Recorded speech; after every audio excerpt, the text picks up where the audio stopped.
तो अभी रिकॉलेशन की तरफ बढ़ते हैं बेसिकली, और अभी राइटअप के थ्रू नहीं, ऑब्वियसली रिकॉलेशन है, शॉर्ट रिवीजन है, सो डायग्राम के थ्रू देखेंगे, इसके साथ रिलेट करते हुए मैच करते हुए देखेंगे ऑब्वियसली। तो देखो सबसे पहले हमने एलिमेंट्स देख लिए जो हमने राइटअप के थ्रू देखे थे ऑब्वियसली, बेसिक इंफॉर्मेशन में, जिसमें हम टाइप्स ऑफ डायलिसिस में।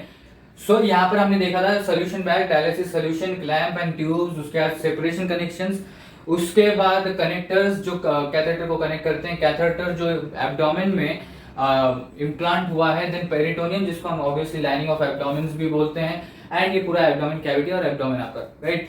सो इस तरीके से, और ये ऑब्वियसली ये नीचे रहेगा, देखो ये ड्रेनेज बैग है नीचे का, ठीक है।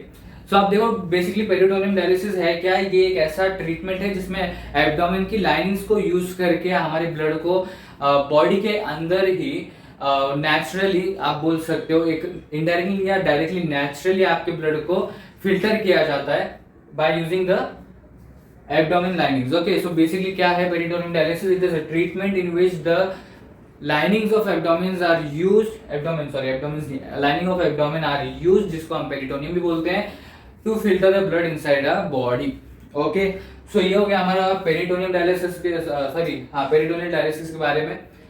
सो सबसे पहले पॉइंट की तरफ जो प्रोसेस की तरफ जाता है, सो ये जो क्लीनिंग ब्लड है, ओके, इसको हम, हमारे पास चार ऑप्शन जैसे कि हमने डिस्कस किया था, क्लीनिंग फ्लूइड बोल सकते हो, डायलिसिंग सोल्यूशन बोल सकते हो, डायलिसिस सोल्यूशन बोल सकते हो, मोर साइंटिफिकली डायलिसेट बोल सकते हो, ताकि साइंटिफिक लुक मिले उसको, उस राइटअप को। ओके, सो बेसिकली इसके थ्रू जाते हैं हम, इसके हिसाब से जाते हैं डायग्राम के हिसाब से। तो देखो जो क्लीनिंग फ्लूइड है, दैट इज डायलिसिस सोल्यूशन जो है, वो इस ट्यूब के थ्रू जो कनेक्टेड है हमारे इसके सोल्यूशन बैग के साथ, सो ये इस ट्यूब के थ्रू जाता है एब्डोमेन में with the help of catheter. Okay, so basically हो क्या रहा है, सो डायलिसिस सोल्यूशन बैग में से ट्यूब के मदद से अपने एब्डोमेन में पहुंच जाता है, और जैसे ही एब्डोमेन में पहुंचता है वो फिल किया जाता है, मैक्सिमम फिलेज होता है सोल्यूशन का इन द एब्डोमेन। अब बेसिकली यहाँ पर हमने देखा था डायलिसेट है क्या, बेसिकली ये एक ऐसा सोल्यूशन है जिसके अंदर एलिमेंट्स होते हैं जो फिल्टर करने में हेल्प करते हैं वेस्ट सब्सटेंसेस को। बेसिकली सोल्यूशन क्यों बनाया गया है, क्योंकि वो जो वेस्ट सब्सटेंसेस है वो पुल आउट कर सके, ड्रेन आउट कर सके फ्रॉम द ब्लड। ओके, सो उसी हिसाब से एलिमेंट्स इंसर्ट बोल सकते हो आप, डाले जाते हैं इस सोल्यूशन में। Basically pure water, some electrolytes and salts, sugar के भी कुछ डिजॉल्व फॉर्म होते हैं, ऐसे भी आप बोल सकते हो। तो यहाँ पर हमने ये भी डिस्कस किया था कि एलिमेंट्स के बारे में आपको कैसे बताना है, टोटली डिपेंड करता है आपके ऊपर।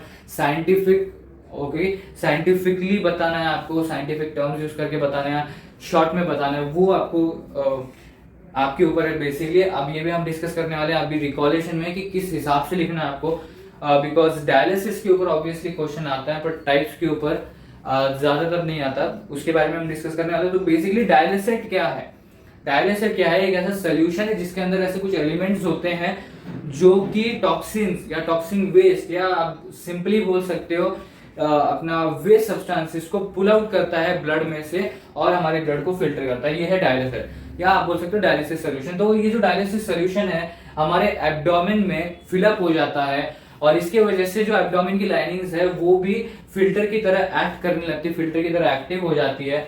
एंड इसमें बेसिकली जो वेस्ट सब्सटेंसेस हैं ब्लड में वो सोल्यूशन में आते हैं। कुछ कंसेप्ट यूज किए गए हैं इसमें, जैसे osmosis and ultra filtration. Osmosis basically low concentration से हाई कॉन्सेंट्रेशन एरिया में जाता है।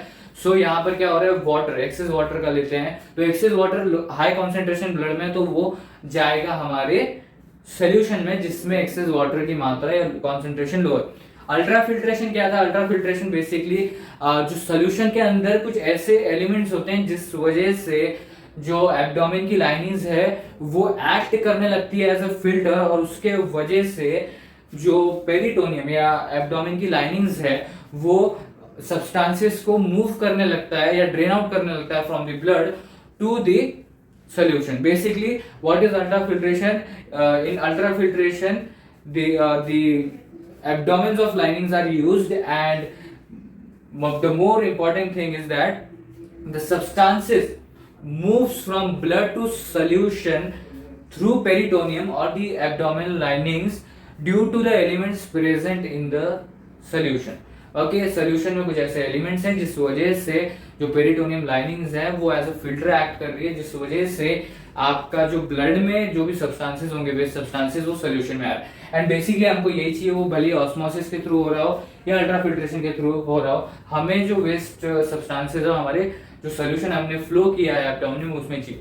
सो बेसिकली ये सब कुछ होते हुए, ऑस्मोसिस, अल्ट्रा फिल्ट्रेशन, ये सब कुछ होते हुए क्या होता है, ये जो सोल्यूशन है इसके अंदर सारा का सारा वेस्ट सब्सटेंस आ जाता है। बेसिकली जो ब्लड है वो क्लीन हो जाता है एंड उसके बाद बेसिकली यहाँ पर क्या हुआ, दैट इज एक्सचेंज हुआ। ओके, किस चीज का, जो वेस्ट सब्सटेंसेस थे वो इसमें गए। अब एक्सचेंज किस हिसाब से बोल सकते हैं, जैसे वेस्ट सब्सटेंसेस आए इसमें अपना सोल्यूशन में, वैसे सोल्यूशन में कुछ यूजफुल एलिमेंट्स होंगे जिसका कंसंट्रेशन वहां पर लग रहा होगा, तो वहां से भी एक्सचेंज हो सकते हैं ब्लड में। तो बेसिकली इस तरीके से मेजॉरली डायलिसिस की ओर है वेस्ट सब्सटेंसेस को लाने के लिए। तो दिमाग में भी रखो कि सोल्यूशन में सारे के सारे वेस्ट सब्सटेंसेस इन सारे कंसेप्ट के through, that is osmosis and ultra filtration के थ्रू इसमें आ जाते हैं। एंड उसके बाद जैसे ही क्लीन सोल्यूशन डर्ट सोल्यूशन में कन्वर्ट होता है, डर्ट सोल्यूशन में मतलब क्या, ब्लड क्लीन होता है और सोल्यूशन में सारे वेस्ट सब्सटेंसेस आते हैं, तो कैथेटर के थ्रू, इस ट्यूब के थ्रू ड्रेनेज बैग में आ जाता है। ओके, मतलब क्या हुआ, हमारा डायलिसिस कंप्लीट हो चुका है और उसके बाद वो जो सोल्यूशन है वो ट्यूब्स के थ्रू ड्रेनेज बैग में आ जाएगा, मतलब एब्डोमेन पूरा खाली हो जाएगा, सोल्यूशन नहीं होगा उसमें। और जब सोल्यूशन नहीं होगा तो वेस्ट सब्सटेंसेस सोल्यूशन के साथ फ्लो आउट होंगे और ड्रेनेज बैग में आएंगे, मतलब क्या, ब्लड जो है वो क्लीन हो गया। ओके, सो उसके बाद जैसे डायलिसिस कंप्लीट होता है, ड्रेनेज बैग में सारा का सारा ये आ जाता है, क्या बोलते हैं, सोल्यूशन आ जाता है जिसमें वेस्ट सब्सटेंसेस है। तो यहाँ पर डायलिसिस आपका कंप्लीट हो जाता है, पेरिटोनियल डायलिसिस, एंड बाद में सारे के सारे ट्यूब्स डिस्कार्ड किए जाते हैं। बेसिकली मतलब क्या आप बोल सकते हो, डिस्कनेक्ट किए जाते हैं, कैथेटर को क्लीन किया जाता है एंड केयरफुली अपने पास रखा जाता है जो साइड पॉकेट दिया होता है ऑब्वियसली। सो ये था हमारा पूरा पेरिटोनियल डायलिसिस के बारे में। अब हमको पता कैसे चलेगा कि डायलिसिस सक्सेसफुली कैरी ऑन हुआ है कि नहीं। तो जो सोल्यूशन बैग है इसके अंदर जो सोल्यूशन होता है और जो ड्रेनेज बैग है इसके अंदर जो सोल्यूशन होता है, इसमें आपको डिफरेंस देखने को मिलेगा। ओके, इसका मतलब है कि वेस्ट सब्सटेंसेस निकले हैं, ब्लड में से निकले हैं ऑब्वियसली। इन दोनों के बीच में यही डिफरेंस है। और यहाँ पर हमने ये भी डिस्कस किया कि यहाँ पर दो दो बैग क्यों रखे हैं, एक ही बैग रखो, इसी में से वापस सोल्यूशन बैग में फेंक दो और solution bag can be thrown. But मैंने बोला जैसे कि मेडिकल में अलग अलग जगह पे अलग अलग कंपोजिशंस होते हैं, अलग मींस जो बैग है उसी हिसाब से बनाए जाते हैं, ऐसे भी आप बोल सकते हो। So and for more safety आप ये सारी कंपोजिशन की बातें छोड़ो, सेफ्टी के हिसाब से फिर ये दोनों अलग ही रखे जाते हैं बेसिकली। सो सेफ्टी के हिसाब से पकड़ लो आप, ठीक है। सो इस हिसाब से ऐसे अलग अलग। अब जो मोस्ट इंपॉर्टेंट चीज है कि ये पेरिटोनियल, अब डायलिसिस के बारे में पूछा जाता है कि डायलिसिस क्या है, ओके, कैसे कैरी ऑन होता है, एंड बेसिकली हेमोडायलिसिस के बारे में पूछा जाता है।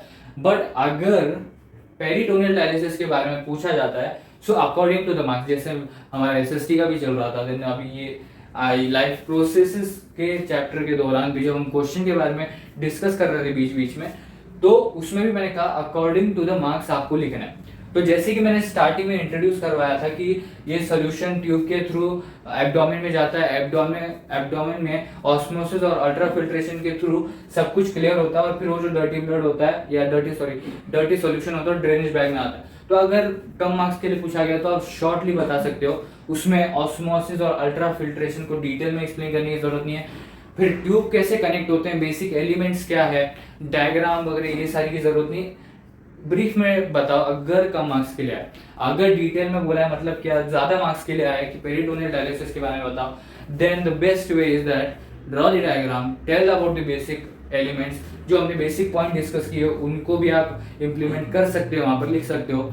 ओके, उसके बाद आप प्रोसेस चालू करो एंड देन खत्म करो। ओके, इस तरीके से मतलब क्या, diagram, basic elements, basic points about the peritoneal dialysis, then what is peritoneal dialysis, what is the process in the peritoneal dialysis, what are the concepts that are being used in the peritoneal dialysis, ये सारी चीजें जब आप लिखोगे so it makes a complete detailed answer, and then obviously if you are writing like this the way I have told you like diagram वगैरह, अगर detail में लिखना है, ज्यादा मार्क्स के लिए पूछा है, so इस तरीके से लिखा जा सकता है, डिटेल आंसर बनता है। so ऑब्वियसली ज्यादा मार्क्स के लिए पूछा गया है, ज्यादा लिखोगे। अब ऐसा नहीं लिखना आउट ऑफ द लिमिट, नहीं, जितना मार्क्स के लिए पूछा गया उसी हिसाब से लिखना है फिर आपको। ओके, सो इस तरीके से लिखोगे सो फिर it makes an complete detailed answer which represents how detailed we have given, because इसमें अल्ट्रा फिल्ट्रेशन एंड ऑस्मोसिस जब ज्यादा मार्क्स के लिए पूछा गया है, ऑस्मोसिस और अल्ट्रा फिल्ट्रेशन ये जो छोटे छोटे कंसेप्ट है इसके बारे में बताते वक्त ओके इसके बारे में बताओगे, so basically it will make your answer look in detail, but it is obviously basic point important points बताए गए हैं, but it will give the answer a detail look. Okay, so इस तरीके से बेसिकली बेसिक पॉइंट था जो and का था हमारा कि पेरिटोनियल डायलिसिस के बारे में या हेमोडायलिसिस के बारे में पूछा गया है, सो किस तरीके से लिखना है। अगर एक हाथ 2 मार्क्स के लिए पूछा गया कि डायलिसिस होता है और उसके टाइप्स क्या होते हैं, ओके जो हम बेसिकली टाइप्स ऑफ क्वेश्चन या क्वेश्चन डिस्कशन में जब हमारे ये सारे टॉपिक्स कवर हो जाएंगे, हेमोडायलिसिस के बाद हमारा ये चैप्टर खत्म होता है बेसिकली, और उसके बाद जैसे कि रिक्वेस्ट भी आए थे कई कि इसके भी हम क्वेश्चन डिस्कशन करने वाले हैं कि नहीं, टाइप्स ऑफ क्वेश्चन डिस्कस करने वाले हैं, तो ऑब्वियसली करने वाले हैं। सो उसमें भी हम डिस्कस करेंगे कि डायलिसिस के ऊपर अगर कितने मार्क्स का आता है तो कितने का क्या लिखना है, पूरा डिटेल में डिस्कस करेंगे, सारे टॉपिक्स का डिस्कस करेंगे। सो बेसिकली यहाँ पर ये लास्ट पॉइंट था कि अगर कम मार्क्स के लिए पूछा गया तो बस इतना बताओ कि डायलिसिस होता क्या है, पेरिटोनियल डायलिसिस के बारे में बताओ, थोड़ा सा हेमोडायलिसिस के बारे में बताओ एंड एंड द आंसर। अगर स्पेसिफिकली पूछा गया और ज्यादा मार्क्स के लिए पूछा गया तो वो तो मैंने आपको बता दिया कैसे लिखना है, ठीक है। सो इसी के साथ हमारा जो रिकॉलेशन पार्ट है वो भी यहाँ पर खत्म होता है। बेसिकली ये चल कैसे रहा है, ऐसे चल रहा है, ठीक है। सोल्यूशन यहाँ से आता है, एब्डोमेन में जाता है, उधर ऑस्मोसिस अल्ट्रा फिल्ट्रेशन के थ्रू क्या होता है, ब्लड क्लीन होता है, ओके और सोल्यूशन खराब होता है, बिकॉज ऑब्वियसली सोल्यूशन के अंदर वेस्ट सब्सटेंसेस आ जाते हैं, ट्रांसफर हो जाते हैं, ऐसे बोल सकते हैं। और उसके बाद वो जो डर्टी सोल्यूशन है जिसके अंदर वेस्ट सब्सटेंसेस हैं वो फ्लो आउट होके ट्यूब के थ्रू ड्रेनेज बैग में आ जाते हैं, मींस बेसिकली ब्लड आपका क्लीन हो जाता है एंड डायलिसिस सक्सेसफुल बेसिकली। और आपको पता कैसे चलेगा कि डायलिसिस सक्सेसफुल हुआ है कि नहीं, दोनों बैग्स को कंपेयर करके देखो कि कितना कलर डिफरेंस है। ऑब्वियसली हेल्थ केयर्स भी होते हैं, हेल्थ केयर वर्कर्स भी होते हैं, और फिर आपके पास डॉक्टर्स भी होते हैं जो आपको पर्सनली इसके ऊपर ये करते हैं, कवरेज देते हैं कि हाँ कितना हुआ है, कैसे हुआ है। ऑब्वियसली वो भी चेकिंग चलती है, रिपोर्ट्स निकलते हैं, सो वो बाकी की सारी चीजें हैं वो हमारे लेने देने में नहीं पड़ती। बेसिकली पेरिटोनियल डायलिसिस आपको समझ में आ गई ये उम्मीद होगी। सो हमारा एक्सप्लेनेशन पार्ट और रिकॉलेशन पार्ट यहाँ पर ही खत्म होता है, आप बढ़ेंगे हेमोडायलिसिस की तरफ।